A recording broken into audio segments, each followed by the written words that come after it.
Olá, bom dia, tudo bem? Tudo jóia? Aqui é o Nelson, professor Nelson, pastor Nelson. Eu quero trazer uma palavra de reflexão nesta manhã sobre o significado do jugo de Jesus. É muito interessante nós compreendermos sobre a palavra de Deus. Em Mateus capítulo 11, e o versículo 28 e 29 diz: Vinde a mim todos os que estáis cansados e oprimidos, e eu vos aliviarei.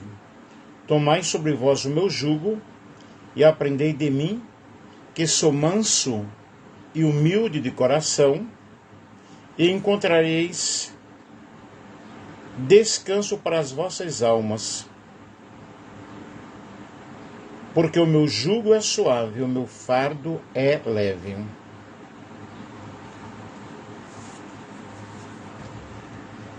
O seu jugo é suave e o fardo é leve. Revestido de um intenso amor, de uma intensa compaixão. Até que a nossa fé ela não se torne experiência de um entregar-se, de um deixar-se, de ser conduzido pelo Senhor Jesus Cristo. E a fé ela pode tornar-se uma das tantas coisas que nós podemos fazer em nossas vidas. E a palavra disse: venham a mim, todos os que estão cansados, sobrecarregados, eu vou dar descanso para vocês. É muito interessante nós compreendermos sobre esta passagem. Tomai sobre vós o meu jugo, venham a mim, aceitem a minha liderança, aceitem o meu ensino. Na realidade, a palavra jugo, ela fala a respeito da observância da lei divina. Respeito e observância e obediência da lei divina. E Jesus trouxe, na realidade, uma nova aliança, um novo conceito. No Antigo Testamento, a lei era realmente carrasca. Era olho por olho, era dente por dente. Quem desobedecia, havia até pena de morte, dependendo da situação. Carlos Alberto, tudo bem? Bom dia. E aqui nós observamos Jesus trazendo uma nova expectativa, trazendo uma nova revelação, uma nova visão, a nova e eterna aliança. E esta passagem, ela na realidade, ela fala muito da nossa entrega, da nossa confiança. Não importa o que nós fazemos, mas o Senhor está conosco. E o que significa, na realidade, esse jugo? O que significa esse fardo sobre nós? O fardo de Jesus seria realmente um fardo. Meu jugo é suave. Jesus ele está explicando, ele está falando, ele está convidando o pecador a usar de fato algo muito especial, que é a graça de Deus através de Cristo. A graça é o favor imerecido. Nesse jugo suave, Jesus não coloca um fardo pesado sobre nós. Ao contrário, ele torna a situação mais leve. Sabemos que no mundo nós teremos aflições. Sabemos que neste mundo nós teremos muitas dificuldades.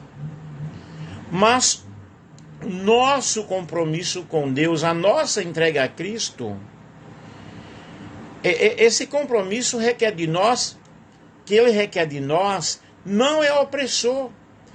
Muito pelo contrário, é um compromisso de gratidão. João 3,16 diz que Deus amou o mundo de uma tal maneira, de formas que ele enviou Jesus a favor da humanidade. E Jesus entregou a sua vida por nós, para que assim os nossos pecados fossem perdoados e todos fossem alcançados. O jugo é um instrumento feito de madeira, ou era um instrumento feito de madeira, colocado sobre os ombros de uma pessoa ou sobre as costas de um animal, com o objetivo de facilitar o transporte de uma carga através de uma distribuição de seu peso de forma equilibrada nos dois lados do corpo do carregador. Mas o jugo só torna-se suficiente em sua função se a carga colocada em seus lados tiver um peso razoável. Se o fardo for muito pesado, o jugo não resolverá o problema do usuário. E além disso, o próprio jugo também deve ser de um tamanho equilibrado, de um tamanho confortável. Um jugo que machuca os ombros do carregador vai ser muito complicado. Não será um bom jugo. Jesus usa exatamente essa metáfora, essa figura, essa característica ao jugo para denunciar a prática dos escribas e dos fariseus, que naquela época era realmente super difícil, regras rígidas, leis estabelecidas que eles não podiam cumprir. Nós observamos na lei do Antigo Testamento as cerimônias, as ordenanças que eram tão fortes, que foi necessário um outro mediador da nova aliança. Porque se a antiga aliança tivesse sido perfeita, Paulo explica muito bem, falando aos livros de Hebreus, que agora nós estamos numa nova era, numa nova aliança, numa nova época, que foi introduzida através do nascimento de Cristo, através da vida, das obras de Jesus, da morte dele, culminando com a ressurreição, porque se Cristo não houvesse ressuscitado, a nossa fé não teria nenhum valor. E observamos então que esse jugo de Jesus é um jugo suave. No hebraico, a palavra para jugo é mot, que é uma peça de madeira que serve para emparelhar dois animais para o mesmo trabalho. Antônio Luiz, bom dia. Era proibido prender sob o mesmo jugo dois animais de espécies diferentes. Jugo, portanto, era uma espécie de disciplina para os animais. Também significava medida agrária, equivalente ao que se pedia, ao que se podia, um par de bois, né, para lavrar num dia. E em Roma, por exemplo, vamos ver aqui um pouco do jugo na história romana, em Roma existia um lugar chamado Sororinho, Tigilion, onde aconteciam verdadeiros festivais de humilhação. E uma trave de madeira era usada para obrigar os condenados a passar por baixo, sob brados da plateia. Essa prática era terrível. Contudo, devolvia ao subjugado o seu lugar na coletividade. Exércitos vencidos eram obrigados a passar embaixo do jugo dos vencedores. E é famoso o caso do exército caldino, que em 321 a.C. subjugou o exército romano, humilhando seus soldados com a passagem pelo jugo. Juscelino Ribeiro, bom dia. E o jugo era sempre pesaroso, difícil de carregar. Ninguém se alegrava em servir sobre o jugo do inimigo.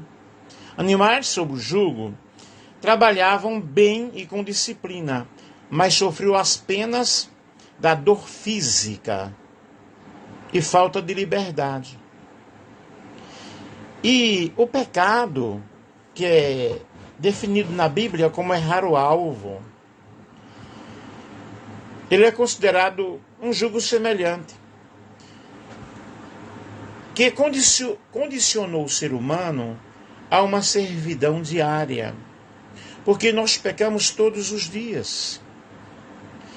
Só que Jesus, ele veio para extirpar, para apagar o pecado.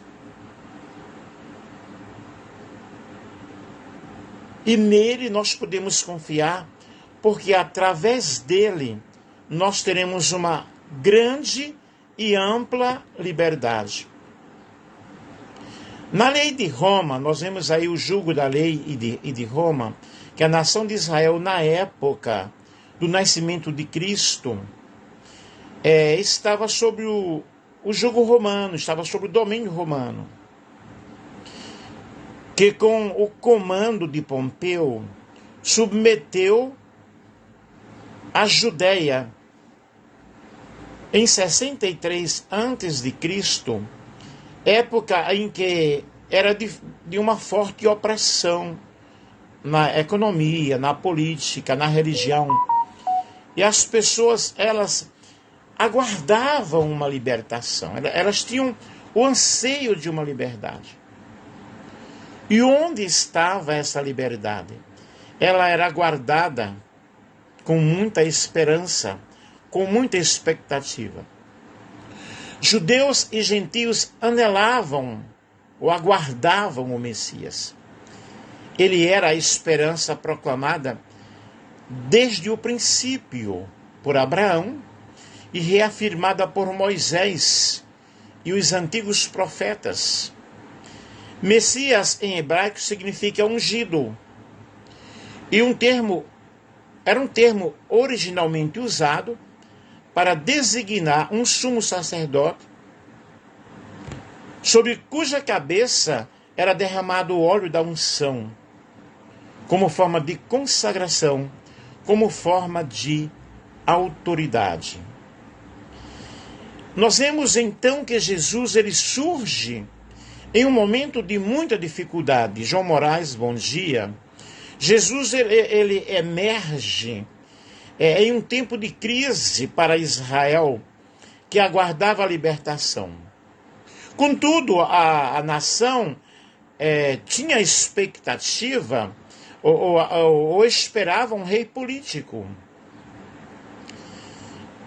que trouxesse o poder das mãos, que tomasse o poder das mãos dos romanos e libertasse o povo dos impostos altíssimos que aconteciam naquela época.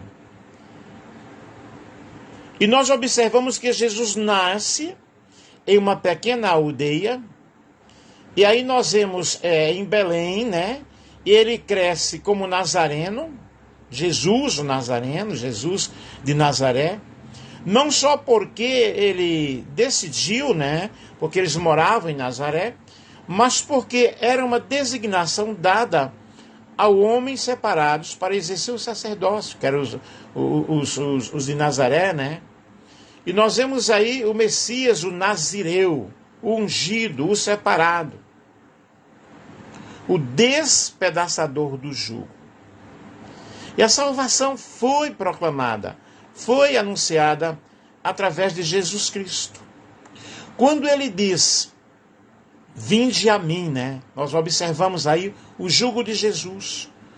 Todos os que estavam cansados, os que estavam oprimidos com aquela situação, viviam aquelas calamidades. Ele disse: olha, vocês venham a mim. Eu vou entregar para vocês, vou dar para vocês uma vida mais leve, uma vida diferente.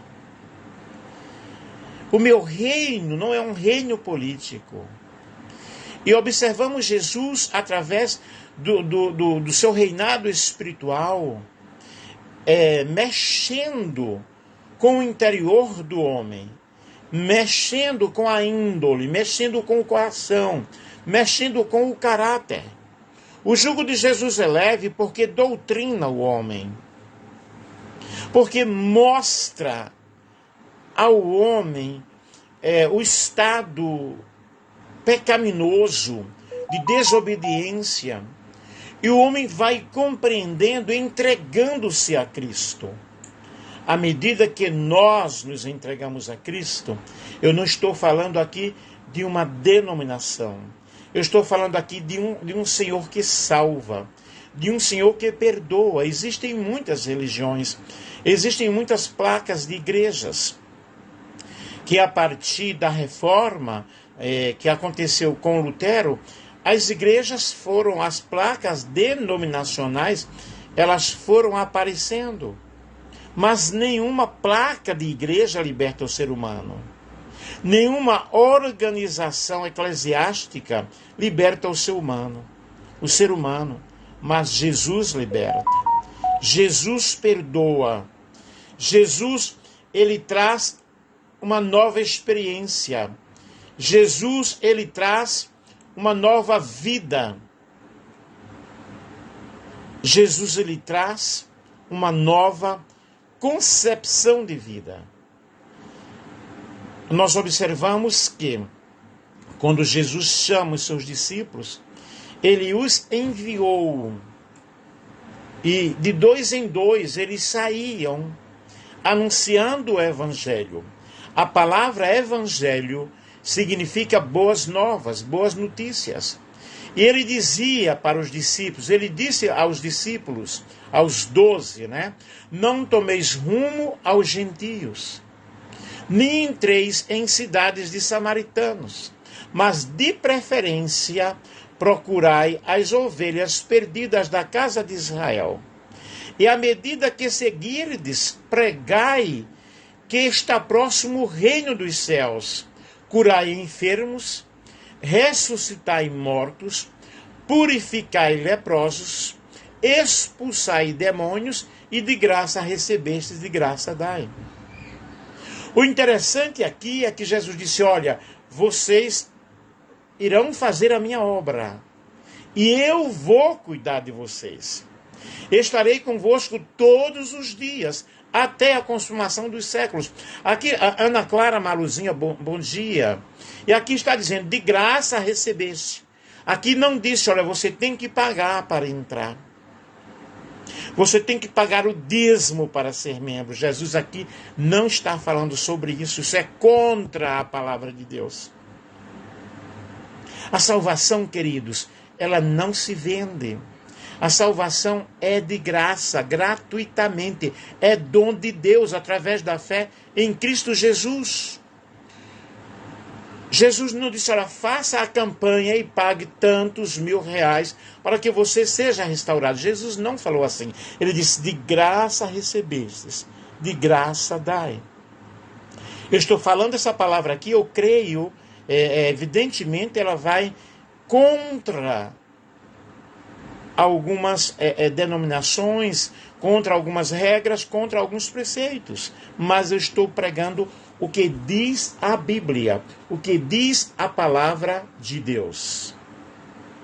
Eu já orei por muitas pessoas que foram restauradas, que foram abençoadas.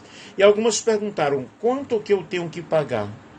Eu sempre disse, misericórdia, jamais. Mas por que assim elas perguntavam? Porque alguém fazia oração e até cobrava. Claro que isso está errado. Está contra Jesus. Jesus enviou os seus discípulos para apregoarem, para ensinarem, para mostrar o verdadeiro caminho para os céus.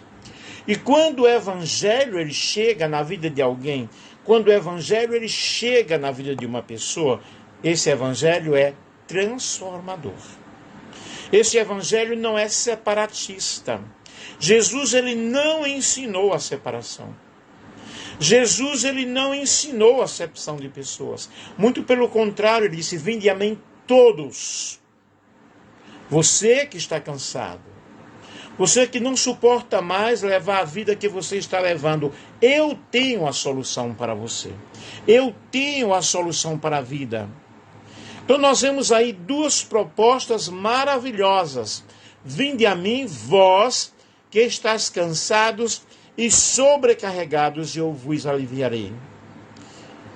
A outra proposta é: tome sobre você o meu jugo, e você vai encontrar descanso para a sua alma.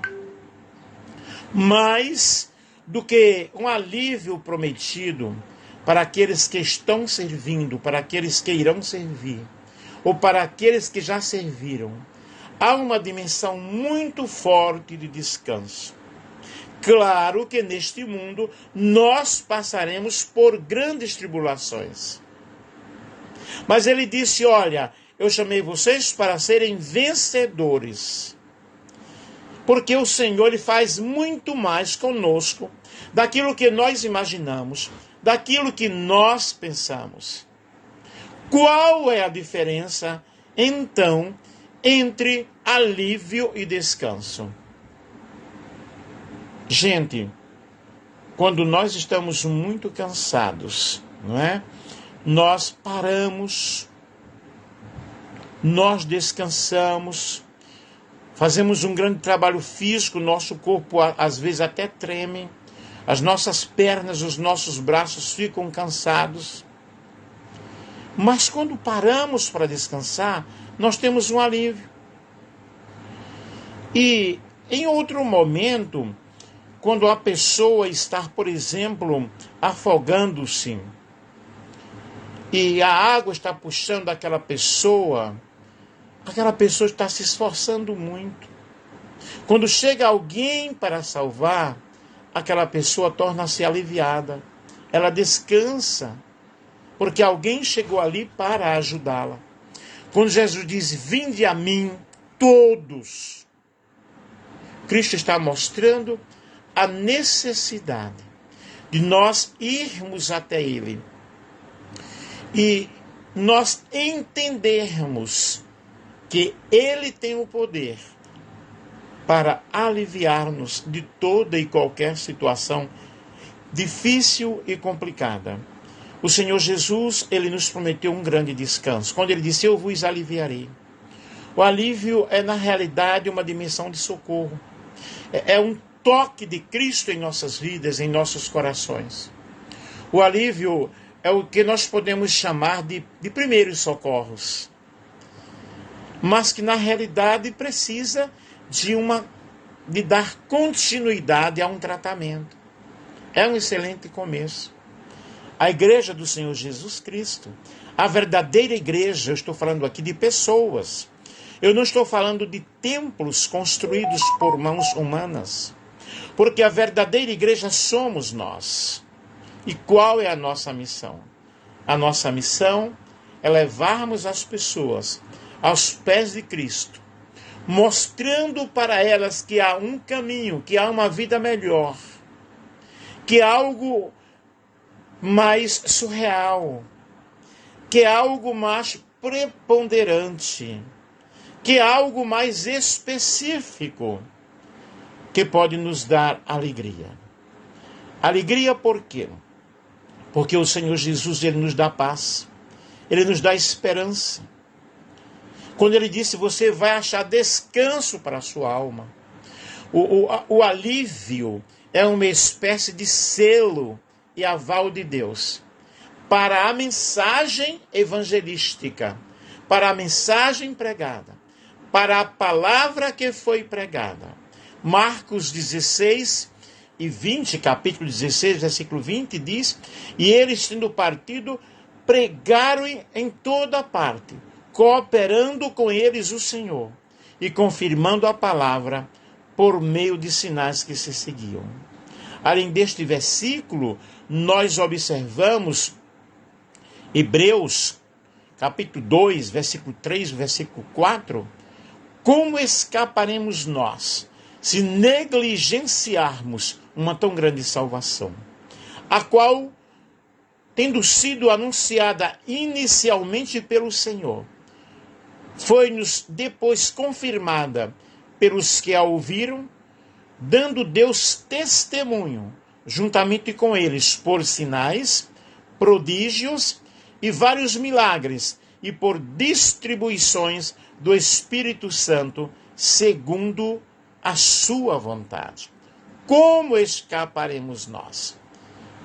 Meus queridos, a salvação é exclusivamente através de Cristo.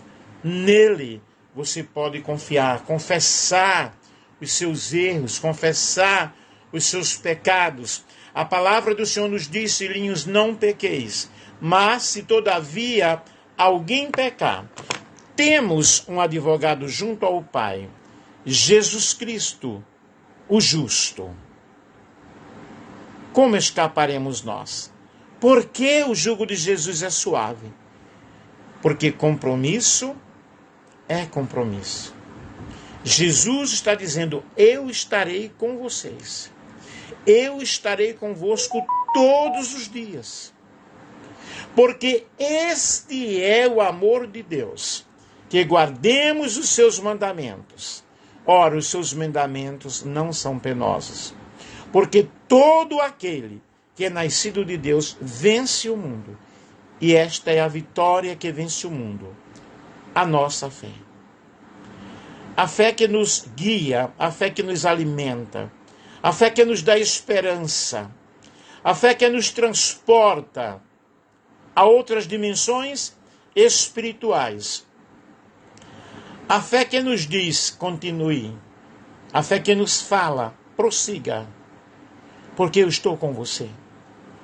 Meu querido, que nesta manhã nós possamos compreender e aceitar esse jugo, não um jugo de escravidão, mas um jugo de obediência.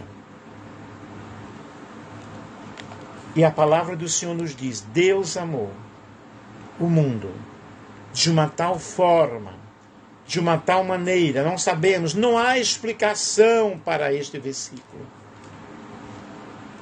Ao adentrarmos no amor de Deus, ao compreendermos o amor de Deus para com o ser humano, para com a humanidade, é um amor imensurável, é um amor inexplicável. Vou terminar lendo aqui para vocês o que eu já falei no início. Porque Deus amou o mundo de tal maneira que deu seu Filho unigênito, para que todo aquele que nele crê não pereça, mas tenha a vida eterna. Quem crê nele não é condenado, mas quem não crê já está condenado, porquanto não crê no nome do unigênito Filho de Deus. E a condenação é esta, que a luz veio ao mundo, e os homens amaram mais as trevas do que a luz, porque as suas obras eram más. Porque todo aquele que faz o mal aborrece a luz, e não vem para a luz, para que suas obras não sejam manifestas. Mas quem pratica a verdade, vem para a luz, a fim de que as suas obras sejam manifestas, porque são manifestas em Deus. Eu espero que eu tenha explicado e você tenha compreendido esse jugo de Cristo, essa suavidade.